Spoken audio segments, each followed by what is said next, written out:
Running this like a well-oiled machine, folks. I am MayorWatt. I run ohmTown, probably the same as this intro.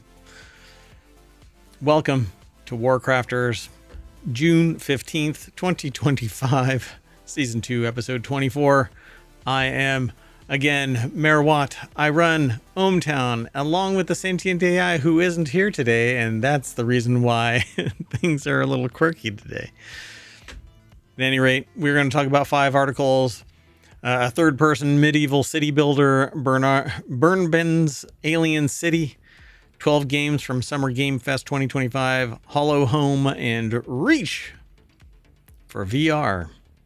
Everything's powered by ohmTown.com. Go over there and sign up, sign in. There's no advertising. I don't track anything. Hell.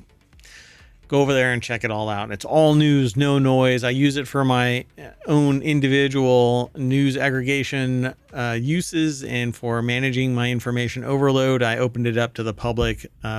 We're now in season 4. This is week 24. Oof. Time is going by quick. Go over there and check it all out.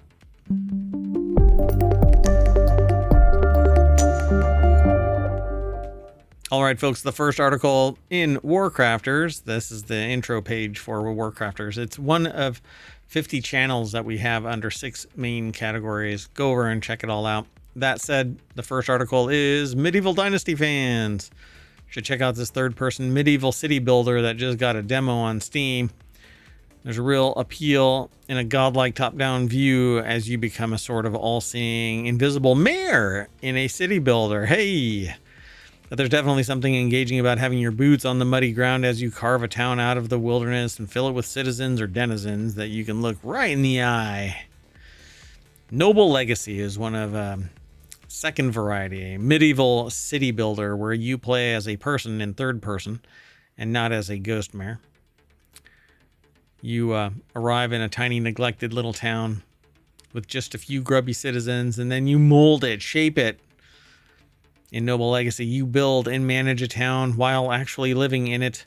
Christopher Livingston over at PCGamer.com put this article together. Hey, if you're in the chat over on Twitch, you can hit exclamation point and then WC for WarCrafters, and you'll get the links in the order that we're going to go over them, not in any particular order. Other than that, they are as they were submitted, and then I reviewed them and then put them into a list, and then we do the show. Normally there are 10 articles Monday through Friday for our Non Sequitur shows, but on Saturday and Sunday it turns into 5 articles but 3 shows, so 15 articles total that we talk about across WarCrafters, and then on Sunday, which is today the 15th, WarCrafters, and then TechnologyToday, and then FourWheelTech. On Saturday it's RealityHacker, and then Wanted, and then the Continuity Report. So those get turned into Non Sequitur News Saturday edition and Non Sequitur News Sunday edition. That said, Noble Legacy allows you basically to take over this town, build it up from scratch, as it were. If that sounds like your jam, great news. There's a demo out on Steam. It's fairly short, but gives you a good look at the full game, setting up a few production buildings like a woodcutter, fishing hut, placing a storage building, and setting up a market, and most critically, organizing your workforce and assigning people's jobs. Go here, go there. Your citizens have attributes, so don't just cram them into various occupations without putting a little thought into it. One newcomer named Fernando requested to work alongside women, which honestly made me worry that he was a bit of a creep. That's the author speaking. Again, Christopher Livingston. But when they put them to work with Ethel, their fisherwoman, the productivity of their fishing hut got a boost. I don't know what those two are doing in there, but it's resulting in more fish being caught, so there's a pass. Go over and check this out, Noble Legacy. I'm going to hit play on this trailer for a little bit. It's muted, so I don't really care what they're doing. But yeah, somebody's chopping down a tree, planting, building their housing. But it's not you necessarily. I think you just tell them what to do and they go and do it, which is pretty cool. It's kind of like RTS, but you're first person. This looks pretty cool. I'll have to take a look at it. There you go, folks. Medieval Dynasty fans should go over and check out Noble Legacy. The next article is over in WarCrafters. Hang out in cyberpunk bars and visit weird fish in Burnban's Alien City, a modern-day reimagining of one of 2014's coolest and most chill games. Otherwise known for its themes of dystopia, Burnband has a different view of the cyberpunk genre. Revealed at the PC Gaming Show 2025 in the latest outing for the Sock Pop Collective, swaps black markets, nefarious activity, and omnipresent dread for funny aliens, thoughtful world building, and a gorgeous lo-fi sci-fi setting that begs to be explored from pillar to post. The article is over at PCGamer.com. The deck statement from Joe Donnelly says, unveiled at the PC Gaming Show 2025, Sock Pop Collective's Burnband, Bernband, is available to wishlist now on Steam. I don't think there's there might be a picture there, but I don't see it. I'm gonna reload this page and see if it pops up. Nah, my air gap must be strong today. Strong. All right. Well, otherwise known for its themes of dystopia, it's pivoted. First conceived way back in 2014 as what developer Tom Van Den Bogart now describes as Old Burnband. This new iteration of Burnband brings the idea forward while asking the question, can you figure out what the city has to offer and how everything is connected? And the best way to answer that is to explore, wander around the future metropolis skyscraping heights, shadowy depths, neon lit bars, and packed commuter trains, absorbing the alien world's lovely sights and sounds as you go. Adding to the sense of place is how minimal the interface is. There is no welcome or menu screen. Instead, you boot up to the game, you're unceremoniously plonked on the PFF, or the PIF. I don't know what that is. With no guidance. You have as little sense... Sorry. Just kind of checking some things out here. I'm trying to troubleshoot a problem while I'm doing the stream, apparently. You might as well be one of them. Little sense of direction as the silent NPCs you'll encounter. I wish there was a little image there. Maybe if you go to PC Gamer and you look for the article, Hang Out in Cyberpunk Bars, you can actually click the link that will take you there. It's over at WarCrafters. If you do a search at WarCrafters right here and you just type out Hang Out in Cyberpunk Bars, that'll probably... Here, let's do it. Hang Out in Cyberpunk. There it is. You click that link right there. It'll take you to this page in ohmTown, and then you click on Visit the Source, and it'll take you to here, and then you'll see it yourself. All right, let's keep going, though. Next article is over on WarCrafters as well. The 12 best games that they played at Summer Game Fest 2025. We're going to jump straight on over to Polygon. From action to puzzle and straight-up horror, every genre popped at SGF. Maddie Myers, Russ Frushtick, and Matt Patches put the article together. And they have 12 games. I won't go through like a deep description of them. I'm just going to name them so that you can go over and check this all out over at Polygon. Maybe you agree, maybe you don't. Post a message over on YouTube. Let me know if you agree with these. Pragmata. Do you think it says big guy, little girl? What? What's the game that sounds a lot like with the big robot and the little girl? Oh man, reminds me of Master Blaster from Mad Max Beyond Thunderdome. Anyway, our big guy Hugh, a waylaid astronaut who ends up stranded and wounded on the space station overrun by evil robots. He's rescued by one of the few non-evil ones, Diana, who's also been designed to look like a little girl. The two team up to get through the space station together, but Diana is no lightweight. It turns out her hacking skills are what's truly needed to save the day. How about Shinobi, Art of Vengeance? Sega's ninja hero Joe Musashi returns in Art of Vengeance, a dazzling ode to the Genesis side-scrolling era. And then Lumines Arise. The team that crafted quite possibly the finest version of Tetris ever made, Tetris Effect, is back with a follow-up for one of their favorite puzzle games, Lumines Arise, I guess, or Lumines Arise.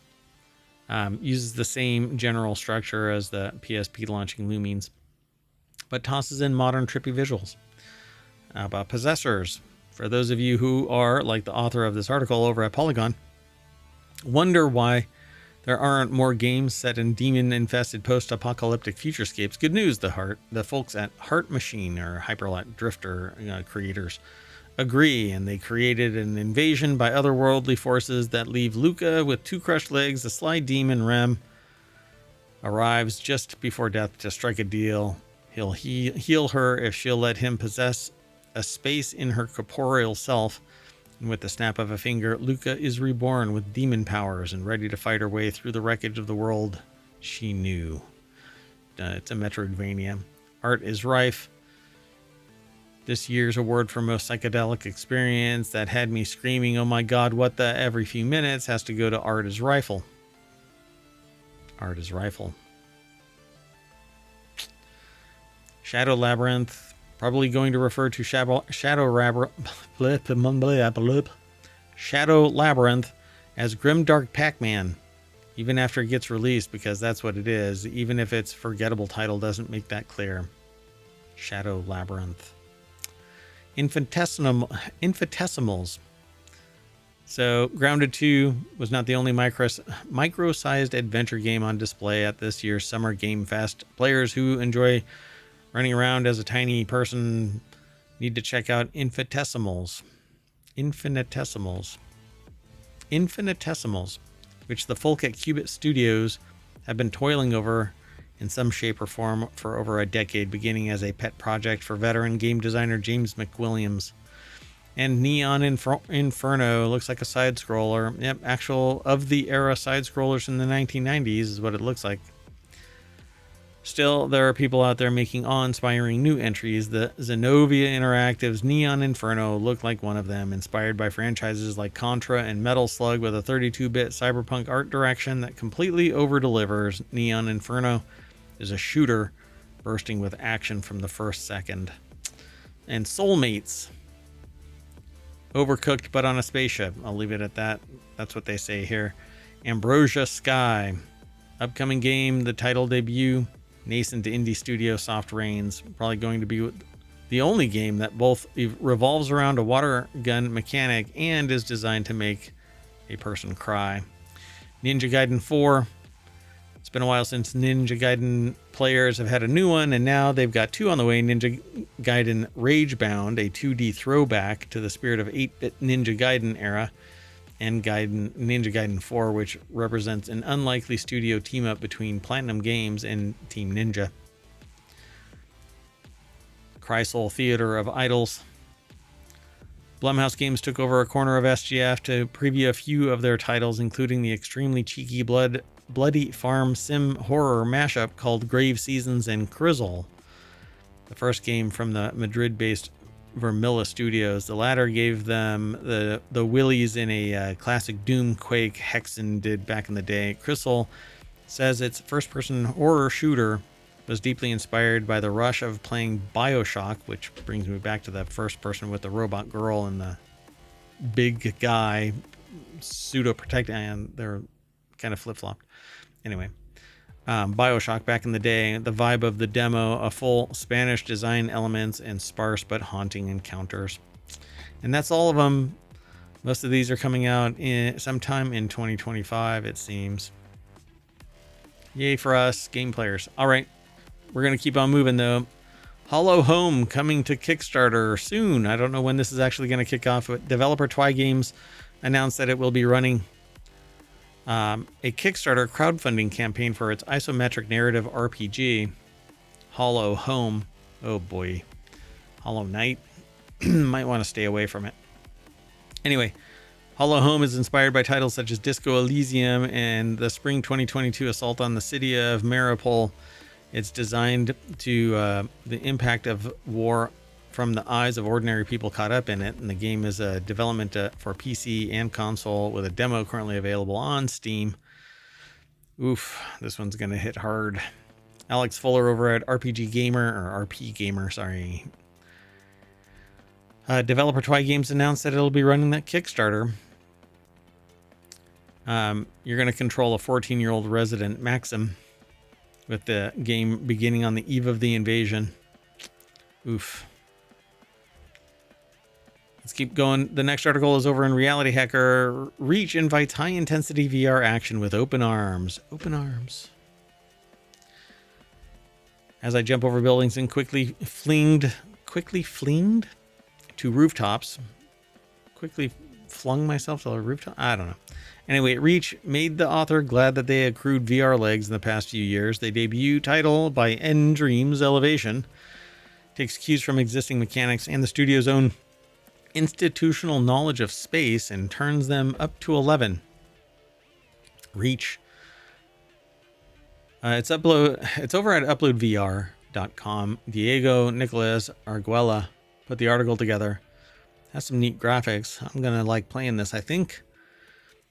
Reach has been in development since 2022 by Dreams Elevation. During a hands-on demo at Summer Game Fest, senior technical director Robert Harper said that the game made up of both VR veterans who worked on games like Synapse, as well as developers acquainted with flat-screen projects. The results in an action-adventure game featuring a reluctant hero tasked with traversing through an underground civilization. The demo, which entailed the game's tutorial, was more of a grounded glance at the seemingly grandiose scope that the studio is aiming for. Looks like you're leaping all over the place. So it's called Reach.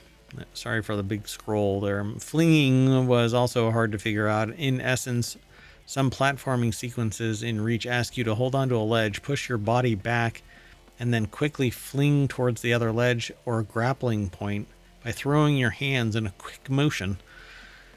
Took a ton of fine-tuning to make it easy to pick up. So, sounds like it's pretty cool. It's like full-body mechanics. Looking back, Yoshida reflected on the early days of VR in which studios were concerned about making people sick, sometimes favoring movement options like warping rather than allowing players to just walk in virtual environments. Yeah, it's because our brain is grounded to our feet. And so when the world around is shifting in ways that our feet and inner ear don't quite match up with, all hell breaks loose. We're no longer interpreting the right data to do the right thing. Eventually we get like everything links back up. But that's it. That is it for our WarCrafters episode for June 15th, 2025. So I am going to warp ourselves back to the front page of WarCrafters, where you should go and sign up or sign in. Would love to have you chatting in chat and talking over on Twitch and the chat over on YouTube and the Twitch chat over on Twitch and on the Discord, and there's a Patreon and the website, of course. Check us out everywhere. We'll see you in a little bit. I'm going to shut this stream down, restart for Technology Today, which is a deeper dive into science and technology. It is a time machine episode, so I'll probably do it really quicker than usual. Our 5 article episodes, usually with the Sentient AI. I don't know. They usually take 45 minutes to an hour, and then our 10 episode Non Sequitur news shows typically run 45 minutes to an hour. Sometimes longer, hour and a half, but we'll see. Anyway, I'm going to shut down and we'll be back shortly for Technology Today. See you in a little bit.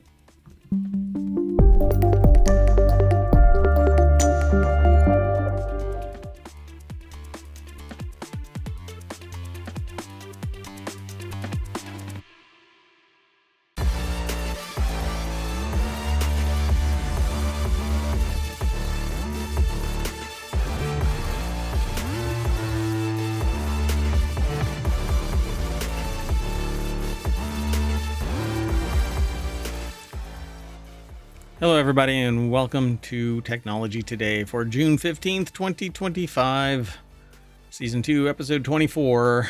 I am MayorWatt. I run ohmTown.com, and today we're going to be talking about why bats don't get sick, Hurricane Sandy's hidden impact, a kryptonite-like mineral, quieter airplanes, and more efficient optoelectric links. All that's aggregated and much, much more over at ohmTown.com, where there are 50 channels of news that get funneled into 6 main categories. But we funnel all kinds of news into these 6 main categories and those 50 channels, 7 of which have been turned into podcasts and live streams here on Twitch and YouTube. Long-term storage is over on YouTube, so go and follow us over there, like and subscribe. Follow us here on Twitch. I would love for you to subscribe there too. There's a Patreon as well, but we don't really hide anything behind a paywall over at Patreon, but it is there, and you can support us there as well. That said, I am MayorWatt. I run ohmTown along with the Sentient AI, and everything is powered by ohmTown.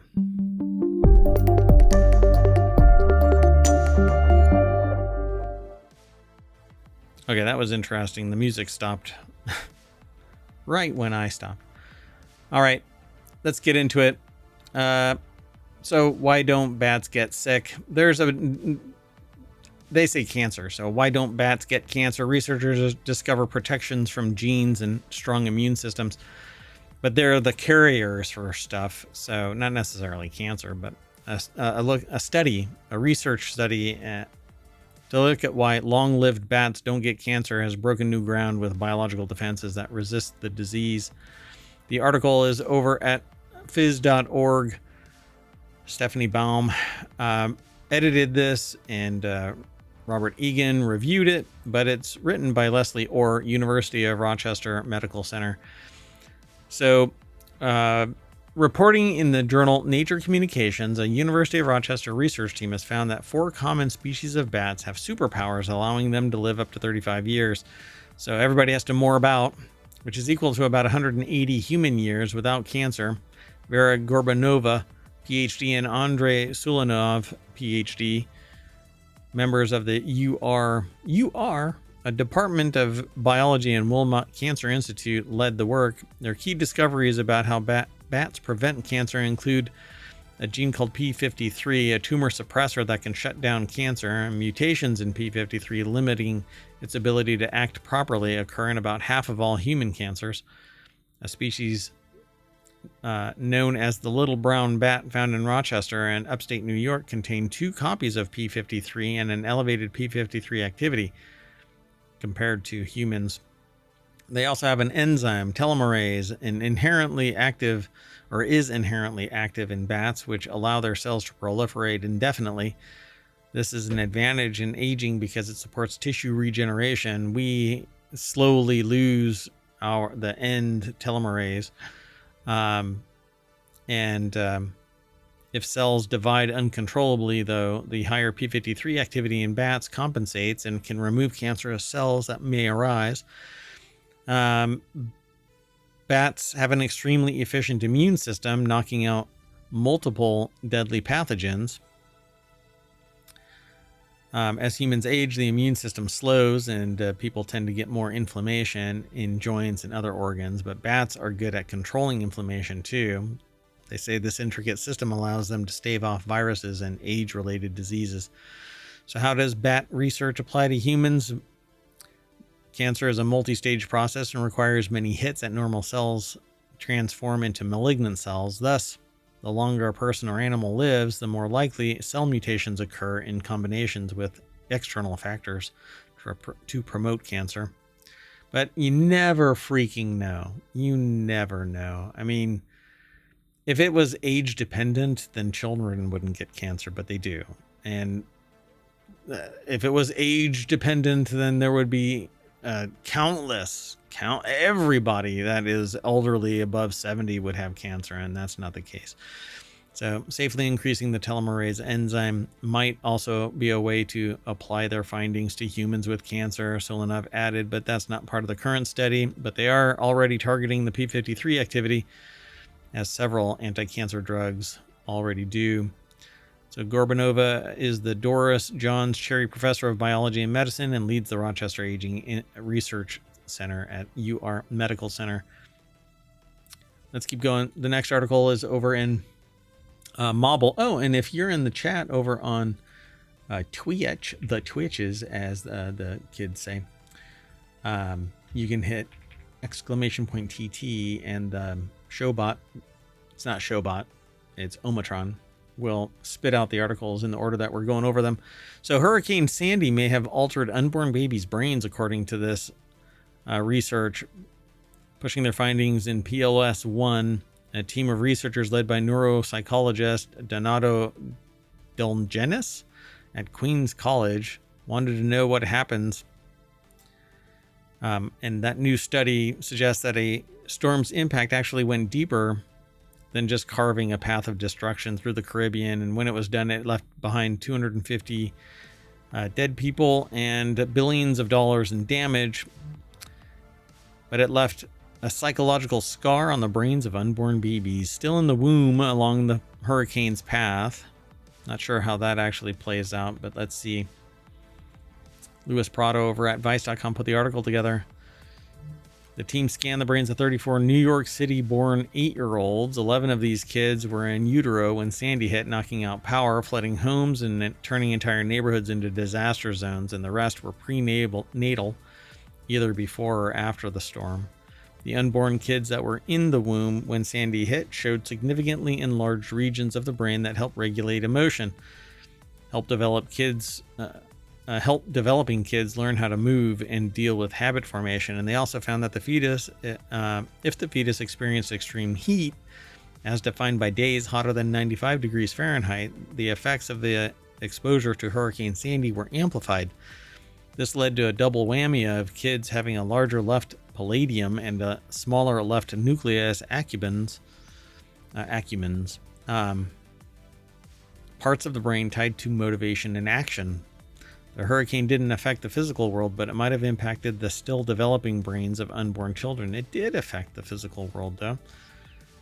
And we are as much a part of our environment as we're impacted by said environment. So the study had a small sample size and only focused on larger scale brain structures, so there's plenty of room for other research teams to conduct their studies to either verify or dispel some of the findings. This is interesting. So the environmental modifications during the basically the building of this unborn baby may have impacted its long-term, I guess, quality of life, perhaps. I don't know. I think that this needs to be a longitudinal study of these unborn babies, children, etc., all the way up to their final resting day. We should monitor these kids as long as they're willing to, or their parents are willing to support the endeavor and find out if environment does have an impact on humans in utero, for crying out loud. How fascinating would that be? Let's keep going. The next article is over in the Mobile channel. Scientists unlock recent recipe for kryptonite-like mineral that could power a greener future. Scientists at the Natural History Museum have unraveled the geological mysteries behind jaderite, a rare lithium-bearing mineral with the potential to power Europe's green energy transition. So far, has only been found in one place on Earth, Serbia's Jadar Basin.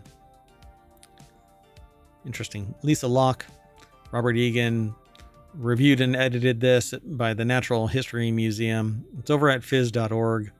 Discovered in 2004 and described by museum scientists Chris Stanley and Mike Rumsey, jaderite made headlines for its uncanny resemblance to the chemical formula of kryptonite, the fictional alien mineral which depletes Superman's powers. However, today its value is more economic and environmental, offering a high lithium content and lower energy route to extraction compared to traditional sources like spodumene. The team of researchers at the museum have uncovered why this white nodular mineral is so rare. Their findings show that to form jaderite must follow an exact set of geological steps in highly specific conditions. This involves a strict interplay between alkaline-rich terminal lakes, lithium-rich volcanic glass, and the transformation of clay minerals to crystalline structures, which are exceptionally rare. Museum scientists and co-author of the paper published in the Nature Geoscience journal, Dr. Francesco Puzzolo, said that similar baking a cake, everything needs to be measured and exact for this rare mineral to form. For instance, if the mineral ingredients are not just right, the conditions are too acidic or too cold, jadeite will not form. The criteria seems to be so precise that we've not yet seen it replicated anywhere else on Earth. There it is. Dun, dun, dun. Dun, dun, dun. All right.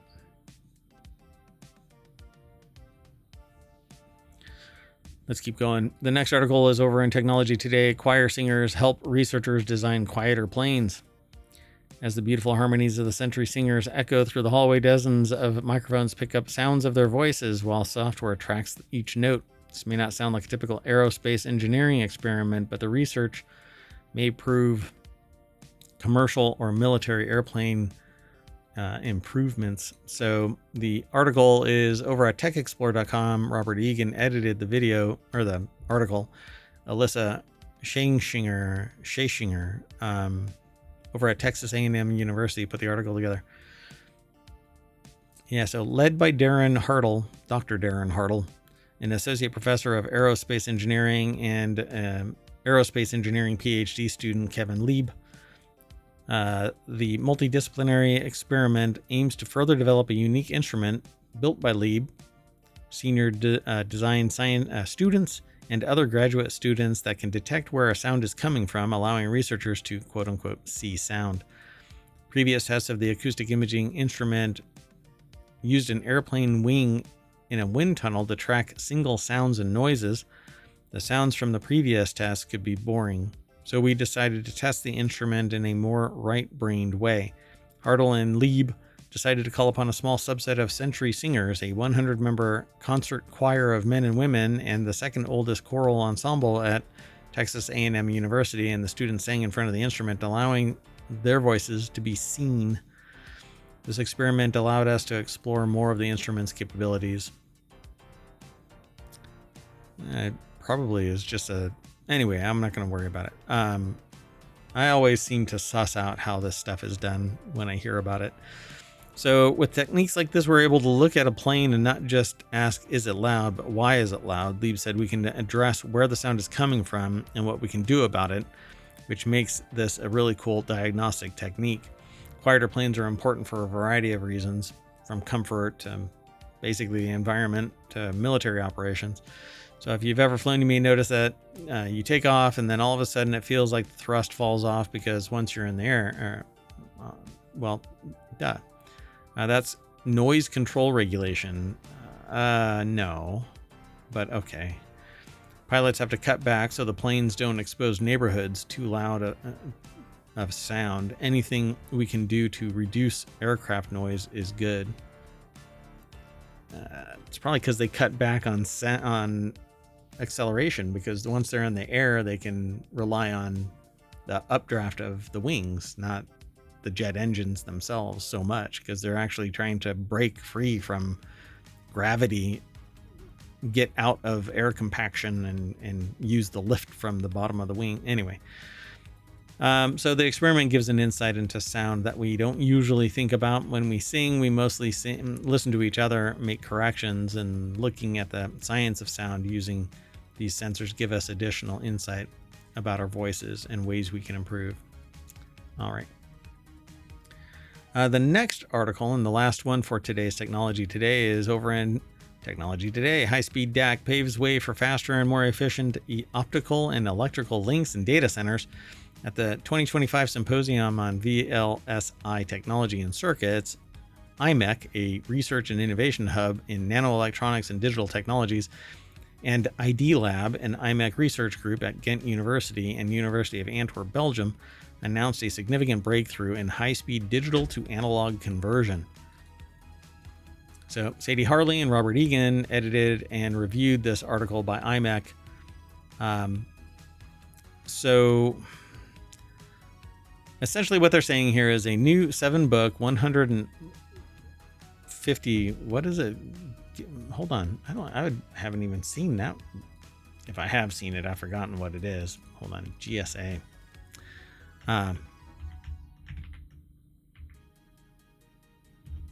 Let's see. Gee, I knew that was going to come up.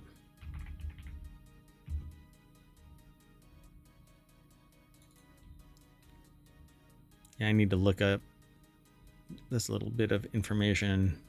Let's see.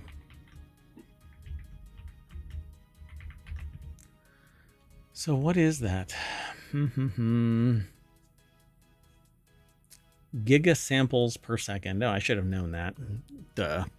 So anyway, gigasamples per second, digital to analog converter, fabricated in a 5 nanometer FinFET CMOS process, achieves data rates of up to 300 gigabits per second using PAM4 modulation, designed to address the growing demand for faster data center links. The DAC combines speed and power efficiency, setting up a new standard for wireline data conversion.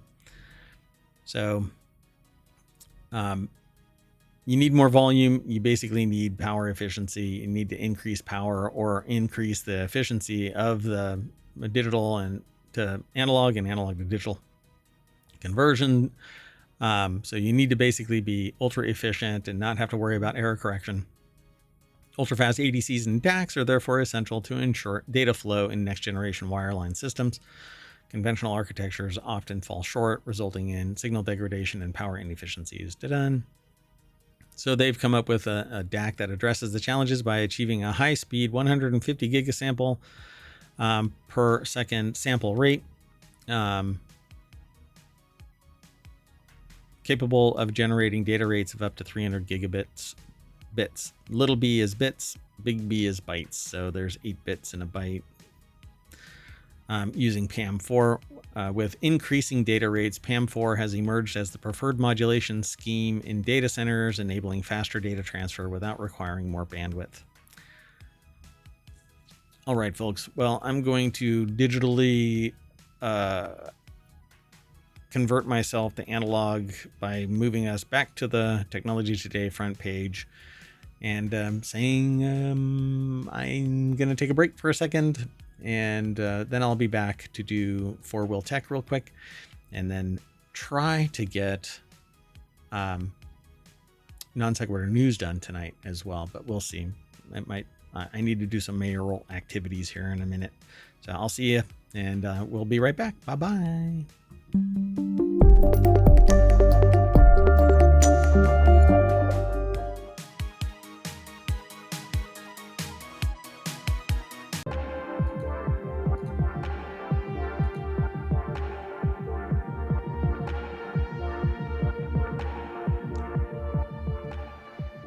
Hello, everybody, and welcome to FourWheelTech for June 15th, 2025. It's Season 2, Episode 24. It's a time machine episode, and I am MayorWatt.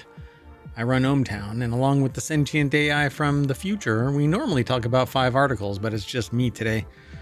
And we're going to talk about Cadillac Optique, 9 myths about EVs, hidden automotive gems, F-150 Lobo, and why French cars had yellow lights.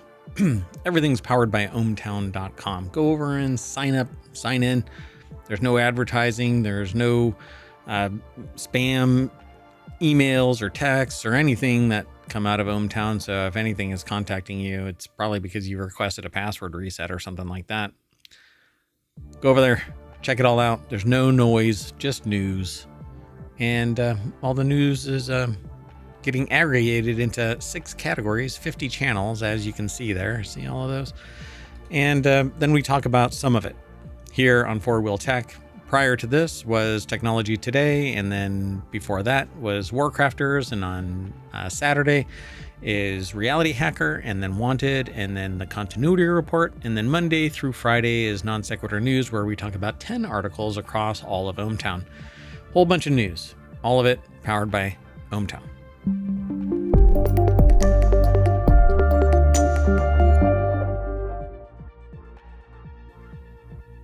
Okay. That was weird. Welcome back. I'm not exactly sure what just happened. Anyway, if you want today's show notes, they're already embedded over on YouTube's live stream, but here on Twitch, they delete stuff. So we only post them via ohmTown. And if you want them, you can hit !FWT. I'll do it once. The first one is free.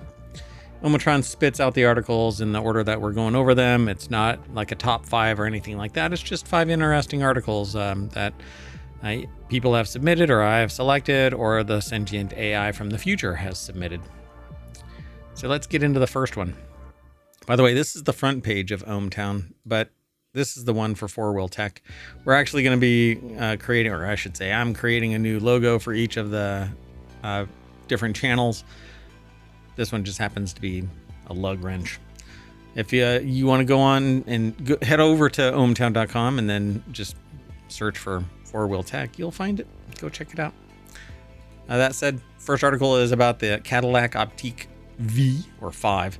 Hits 60 in 3.5 seconds in case the regular Optique is too slow for you. So if you like the idea of the Optique,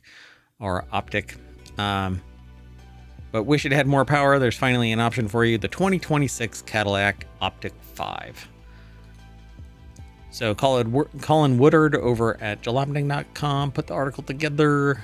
Instead of a dual motor setup that makes 300 horsepower and 354 pound-feet of torque, you get a similar all-wheel drive setup that makes 519 horsepower and 650 pound-feet of torque. According to Cadillac, that's enough power to shoot the Optique 5 to 60 in only 3.5 seconds. And you won't be hanging with the Corvette ZR1 owners at the drag strip, but still, that's a seriously quick little crossover. So, what is this thing, actually? So according to Cadillac, this thing can corner too, offering tighter steering, enhanced suspension, optional summer tires only, as well as standard Brembo front brakes that provide consistent fade-resistant performance during spirited driving. 21-inch wheels, only 275 miles range out of an 85 kilowatt-hour battery. So you get to go 80% of that standard. You'll never get 100% of 275 miles. So it starts with a 3. So if you insist that your EV starts with a 3, you're out of luck is what it says here, but it's still only 25 miles shorter than 300. So you can only go 150 miles, okay? So at 60, you can go about 2.5 hours drive, which I guess is fine for most people, but then you'll have to stop and sit around for 4 hours, hoping that you get back to 80% in that time frame. The Optique V or 5, I don't even know what its real designation is, does cost more at $68,000. It takes that to get into the Ioniq 5N, but there's isn't quite as much price difference as you might think. $1,500 destination charge included. You're looking at a starting price of $70,290. That's a whole lot of money, but then again, 650 pound-feet of torque is also a whole lot of torque, and it's instant on. Is that really the end of that article? Wow. So, yeah, this thing is interesting.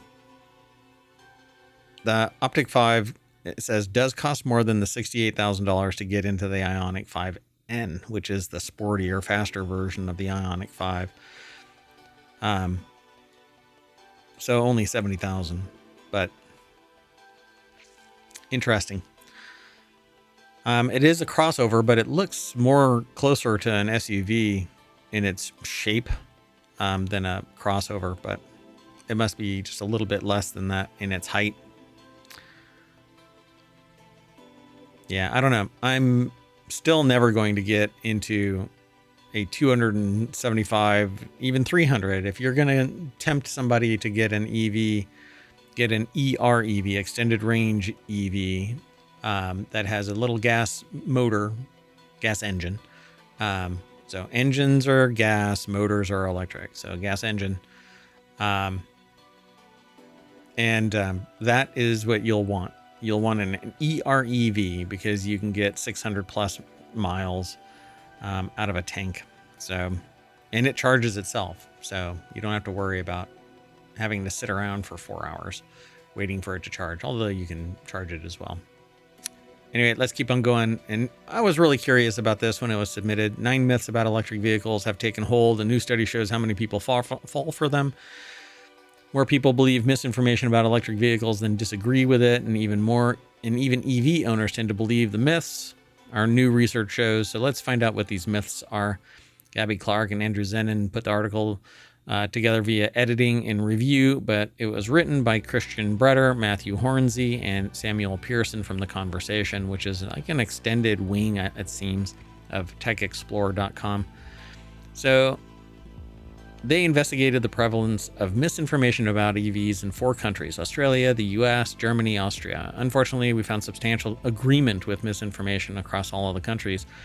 People who endorse false claims about EVs were, not surprisingly, significantly less likely to consider buying one. So let's see what we found. To tally the test results, we looked at participants, more than 36,000 responses in all. Of the 36,000, 36% were in agreement with a statement and 23 were in disagreement. A further 24 were undecided and 17 did not know. So what do they talk about? The most widely believed myth was that electric vehicles are more likely to catch fire than petrol vehicles. Okay. Really weird. What a weird question, though. But I guess agreement with misinformation. I was really curious about how is this question posed, though? In an accident, is a petrol vehicle or an electric vehicle more likely to catch fire? Interesting. So agreement with misinformation was strongly correlated with a lack of support for electric vehicle policies and lack of intention to buy an EV in the future. A separate part of the research involved 2,100 people in the US, about half of whom owned an electric vehicle. Surprisingly, EV owners did not significantly differ in their agreement with this misinformation compared to non-owners. They say it's not about education, which all of these arguments where they say it's not about this or not about that is complete bullshit.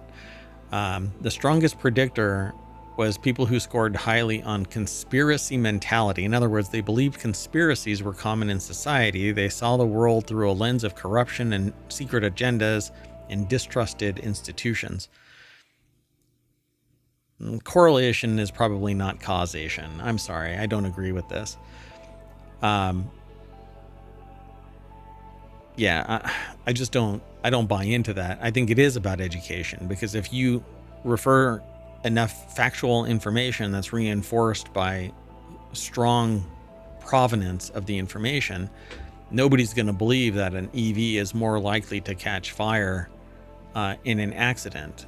The only time an electric vehicle is going to catch fire is if the battery is pierced and it happens to react, and then you have a runaway. And then it is worse than a gas fire, a petrol vehicle fire, because you can't put that stuff out conventionally. You have to inundate it with foam and water and a particular type so that it suppresses any chance of it reacting with the air. And it costs tens of thousands of gallons of water to do that. So they say it's not about education. But what are the other questions? Misinformation was the highest. I'm really curious. Also examine the factors that make individuals more susceptible to EV misinformation. But I think that's correlation, not causation.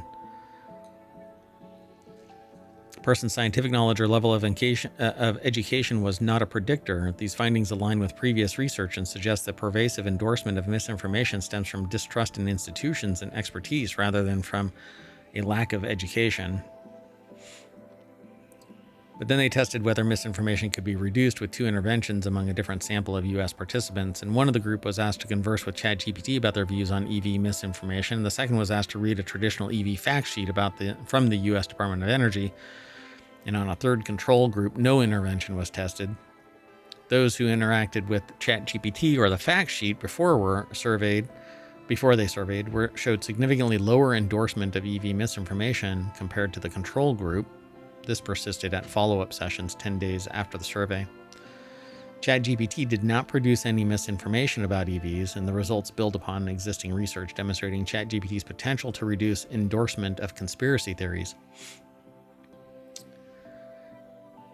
hate to break it to you, but conspiracy theory is the only thing that makes conspiracy a theory is the lack of evidence, and it's usually the conspiracy suppressing the information that makes it possible to label something as conspiracy theory.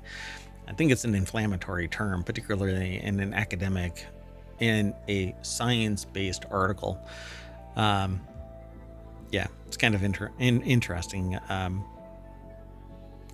particularly in the particular societal climate of the United States. So this suggests a dual strategy is needed to reduce misinformation. And I agree, misinformation is the problem. But in a world where the provenance of information is questionable at best, I'm sorry, you're going to run into some resistance. But I guess we'll have to see, if things get worse. So I don't know. Let's keep moving though. The next article is over in Technology Today. Review. These 5 vehicles are hidden automotive gems. There are some new cars that shoppers tend to overlook when they have a lot to offer, even though they have a lot to offer. These hidden gems boast a special combination of attractive qualities and can potentially make excellent choices to savvy folks who want their ride to stand out from the sea of mainstream vehicles. So let's go take a look. It's over at Tech Explorer. Michael Cantu wrote the article. It was edited by Andrew Zenin. For whatever reason, I kind of dig this kind of either matte gray or even this glossy gray is pretty neat. This is the Hyundai 2025 Ioniq 6, and this is one of the cars that I've actually been looking at, except that it is an EV, pure EV, not EREV. But it's starting at $40,000, which is respectable, and has 342 miles of estimated range. But heat and cold and weight and going up a freaking hill and all of that kind of stuff, and then you have to sit around to watch it charge, is always going to keep me from buying a pure EV. It's just not going to happen. I hate the idea of just being absolutely dead in the water, because it's not like somebody can show up and fast swap your battery if you die on the side of the road because the tank is dry, and nobody can show up with a 5-gallon jerry can of gasoline and pour it into your car and off you go again. No, it just doesn't work that way. It's so frustrating. I've been looking at the Honda Ridgeline as well, because I want a truck feature as well as 4-door feature. And I love the idea of this Ridgeline. It's basically a little bit bigger than a Mini. It seems like to me, not the same footprint. I mean, it obviously is longer, but it seems like it's pretty chill, like short, small, nimble vehicle.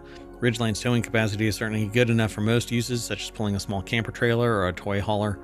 I would love to be able to do that.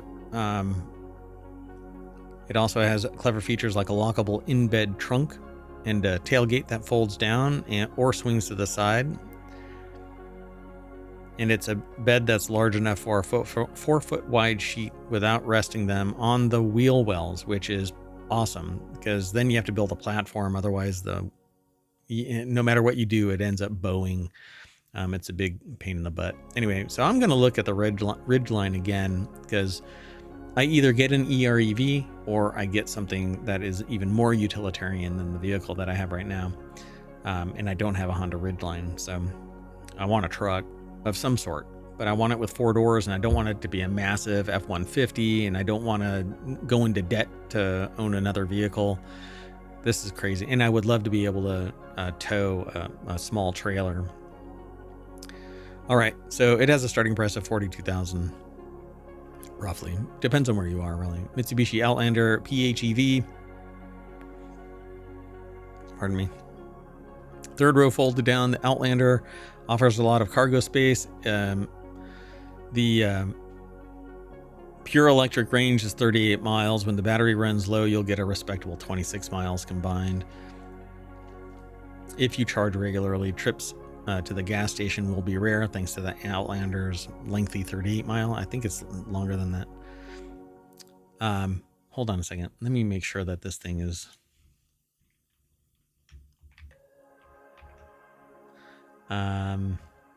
Outlander range. Let's find out for sure.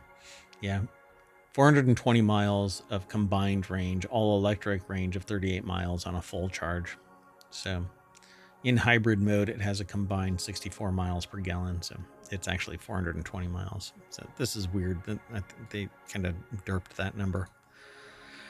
All right. So Toyota Crown, $43,000 car. Inside the Crown has a pleasing interior, large display screen, spacious seating, comfortable ride, 340 horsepower. It's an optional hybrid max engine if you want that.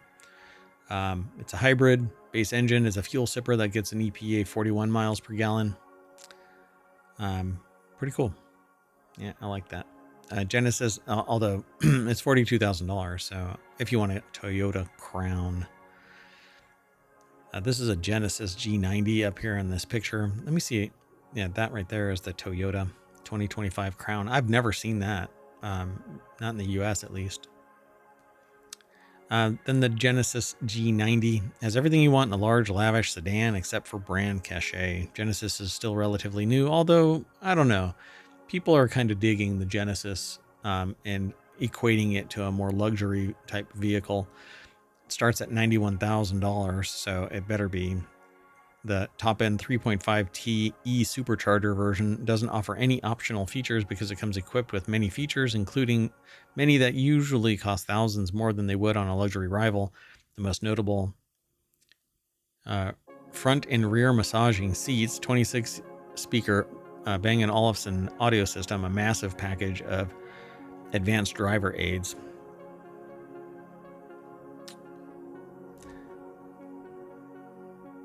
Never mind. Anyway, and the air suspension that scans the road ahead so that it can adjust to road imperfections, which I think is pretty amazing.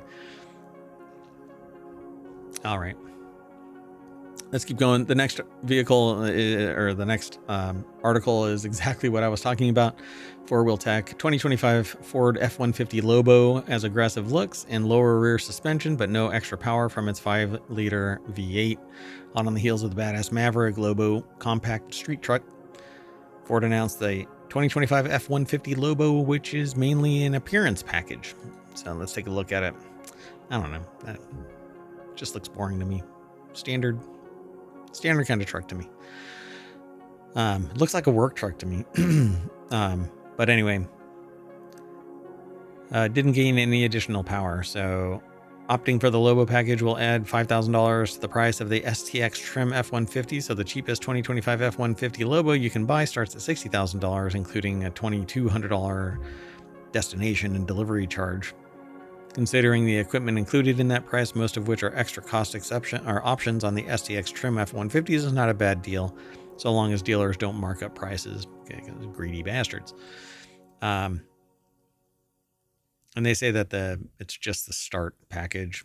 Lobos will have a Super Crew cab with 4 full doors, a 5.5-foot bed, and the package includes 2-speed automatic 4-wheel drive system, rear suspension that is 2 inches lower than standard, a new dual exhaust, and the naturally aspirated V8 that produces 400 horsepower and 410 pound-feet of torque. Gains 10-piece body kit, reworked upper and lower grills, a unique light bar, a vented cowl hood.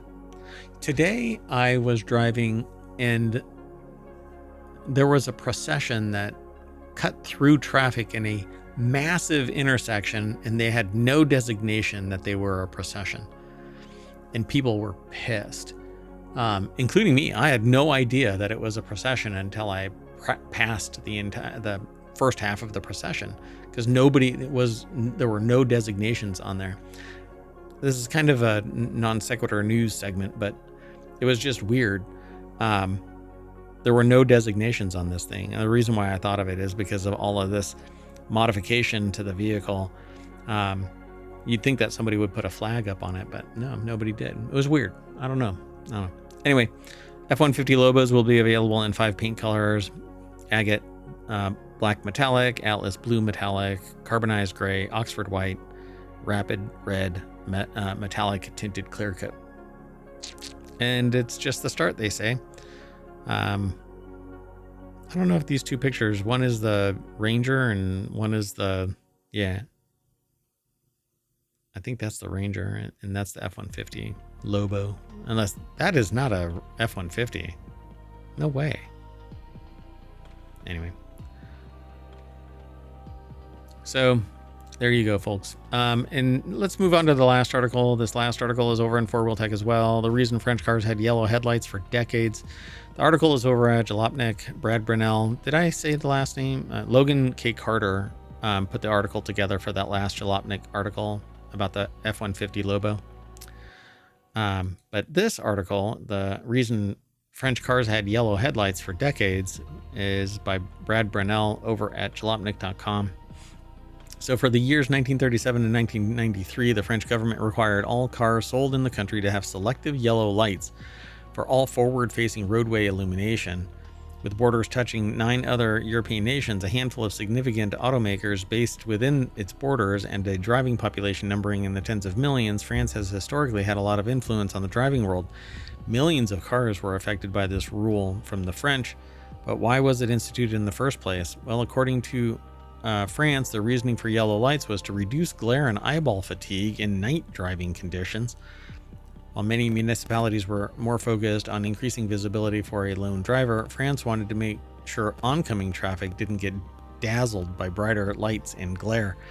Supporting its case for switching to yellow lights in 1937, France claimed that the uncredited local study found an 8% increase in visual acuity at night with a yellow selective filter, in spite of the 15% decrease in total light output. Anyway, 31 years later, it took 31 years for a British road research laboratory that debunked it, concluding that the yellow light only contributed 2.5% loss in visual acuity. Oh, it contributed to a 2.5% loss in visual acuity, in probably combined because of the 8% increase in visual acuity, but a 15% decrease in total light output. Maybe. When the light lost in the filter was made up by increasing the power of the lamp, visual acuity was found to be about 3% higher in the yellow light than in the white light. Perhaps out of typical French stubbornness, the law remained in place for an additional 25 years. So now it's legacy, I guess it says here. With the law in place in the French books for decades, it's been enshrined in modern sports car racing as something of a vestigial rule. 24-hour Le Mans is the most important race in the sports car calendar around the world, and being based in France, once required all of the cars to follow similar headlight rules to France's road cars. Dun dun dun. Well, thanks, Brad. Go and check out the rest of this article. It's over at Jalopnik, and it's titled "The Reason French Cars Had Yellow Lights." By the way, you can actually find this article really quick. If we talk about it and you don't get to the link, but you go, oh, I remember talking somewhere in ohmTown about the reason why French cars have had yellow lights. You could just type in that little segment of the title and our search engine will actually find it within our library. So you can then just click on the link. It'll take you to that page just like it just did. And then you can click on visit the source and it'll take you to that page. So, yep, that's one of the newer features over at ohmTown. So I am going to change out the light bulbs and that'll bring us back to FourWheelTech. And I'm going to be calling it a night. I'm going to try and do the Non Sequitur news, get back in the time. I have to shut down the time machine, let it cool off, and then I have to get back in it to do the Non Sequitur news for Monday the 16th. But I'm running behind, got mayoral duties. I may have to bow out, but we'll see. Let's see what we can do. Okay, well, that's it. Thank you very much for hanging out, and we'll see you technically. Time machine episode ending means tomorrow, but maybe tomorrow.